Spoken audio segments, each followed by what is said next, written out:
Welcome to stock market కబుర్లు. ఈరోజు Sensex 77,851.63 పాయింట్స్తో all time హైని టచ్ చేసి 77,337.59 పాయింట్స్ దగ్గర క్లోజ్ అయింది. నిఫ్టీ 50 కూడా 23,664 పాయింట్స్తో ఆల్ టైమ్ హైని టచ్ చేసి 41.90 పాయింట్స్ నెగిటివ్తో అంటే 23,516 పాయింట్స్ దగ్గర క్లోజ్ అయింది.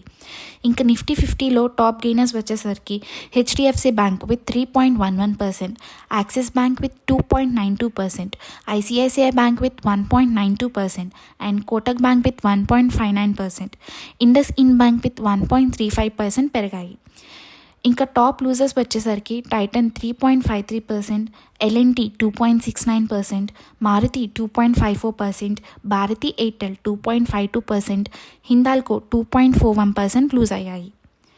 నిఫ్టీ బ్యాంక్ కూడా 51,957 పాయింట్స్తో ఆల్ టైమ్ హైని టచ్ చేసి 957.15 పాయింట్స్ పాజిటివ్తో అంటే 51,398.05 పాయింట్స్ దగ్గర క్లోజ్ అయింది. Sensex, Nifty 50, bank Nifty all time హైని టచ్ చేసినా కూడా హోల్డ్ చేయలేకపోయాయి. ఈరోజు బ్యాంకింగ్ స్టాక్స్తో పాటు ఫెర్టిలైజర్ స్టాక్స్ కూడా ర్యాలీ చేశాయని చెప్పుకోవచ్చు. దానికి రీజన్ వచ్చేసరికి ఫెర్టిలైజర్ స్టాక్స్ మీద ఇంపోజ్ చేసిన జిఎస్టీని మినహాయింపు చేయాలని ఫిట్మెంట్ కమిటీ కోరింది.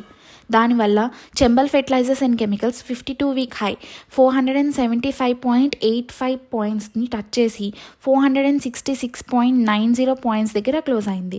Deepak fertilizers and petrochemicals day high వచ్చేసరికి 662.90 పాయింట్స్ని టచ్ చేసి 646.90 పాయింట్స్ దగ్గర క్లోజ్ అయింది. Rashtriya chemicals and fertilizers 52-week high అంటే 194 పాయింట్స్ని టచ్ చేసి 185.50 పాయింట్స్ దగ్గర క్లోజ్ అయింది. Gujarat state fertilizers and chemicals day high 250.25 పాయింట్స్ని టచ్ చేసి 240 పాయింట్స్ దగ్గర క్లోజ్ అయింది. కోరమండల్ ఇంటర్నేషనల్ 52-week హై అంటే 1594.90 పాయింట్స్ని టచ్ చేసి 1571.20 పాయింట్స్ దగ్గర క్లోజ్ అయింది. National fertilisers limited 52-week high 131.32 పాయింట్స్ని టచ్ చేసి 125.90 పాయింట్స్ దగ్గర క్లోజ్ అయింది. యాక్సిస్ బ్యాంక్ గురించి చెప్పుకుంటే మ్యాక్స్ ఫినాన్షియల్ సర్వీసెస్లో 336 crore వాల్యూ స్టేక్ని అడిషనల్గా పర్చేస్ చేసి ఇప్పుడు 19.02% నుండి 19.99%కి షేర్ హోల్డింగ్ పెరిగింది.